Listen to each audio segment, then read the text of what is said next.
Koalisi besar yang tengah dijajaki Partai Golkar dan Partai Kebangkitan Bangsa mendukung Ketua Umum Partai Gerindra Prabowo Subianto sebagai bakal calon presiden di Pilpres 2024 mendatang.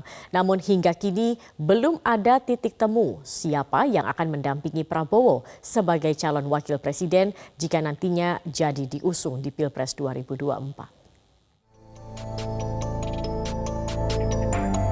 Partai Golkar dan Partai Kebangkitan Bangsa atau PKB kini tengah menjajaki pembentukan koalisi besar untuk mendukung Ketua Umum Partai Gerindra Prabowo Subianto sebagai bakal calon presiden di Pilpres 2024 mendatang.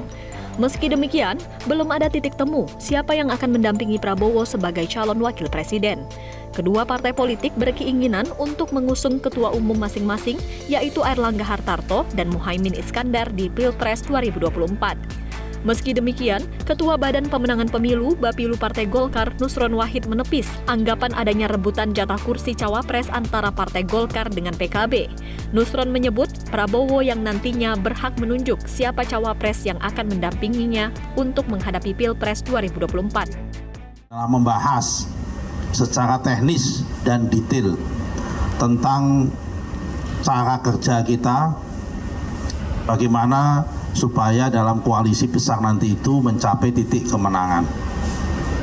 Nah, salah satunya yang dibahas adalah nanti bagaimana pembagian wilayah, kerjanya gimana dan sebagainya.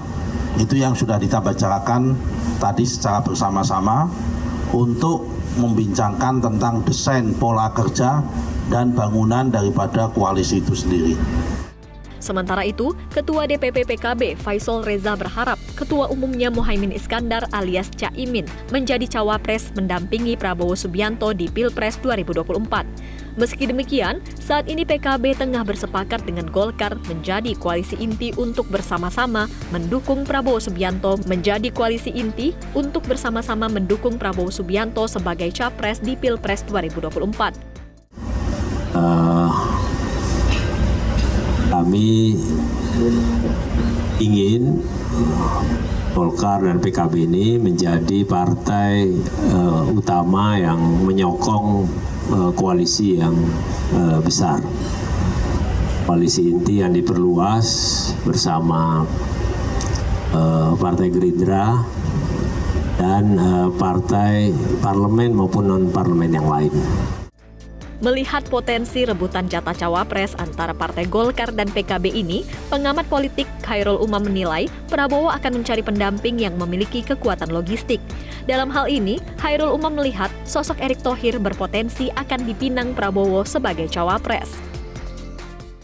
Kita akan lihat, kita akan cermati pasca komunikasi antara Golkar dengan PKB, apakah kemudian Pak Prabowo tetap memilih satu di antara dua alternatif kekuatan partai yang ada, yaitu Golkar atau PKB sebagai cawapresnya, ataukah justru Pak Prabowo yang barangkali sangat percaya terhadap kekuatan logistik, maka kemudian dia akan kembali memilih capres dalam konteks ini cawapres seperti yang di 2019 yang lalu, yang dianggap memiliki kekuatan logistik yang lebih besar. Nah, kalau misal itu terjadi, maka potensi Erick Thohir untuk mendampingi Prabowo berpotensi terbuka. Tetapi di saat yang sama, jika kemudian Erick Thohir dipilih oleh Prabowo sebagai bagian dari capres-cawapres, maka kemudian evaluasi yang sangat fundamental akan dilakukan oleh Golkar dan PKB. Pemilihan Presiden 2024 memang sudah tidak lama lagi. Saat ini setidaknya sudah ada 3 tokoh kuat yang digadang maju sebagai calon presiden, yaitu Anies Baswedan, Ganjar Pranowo, dan Prabowo Subianto. Namun ketiganya belum menentukan sosok cawapres yang akan mendampingi. Tim Liputan, Metro TV.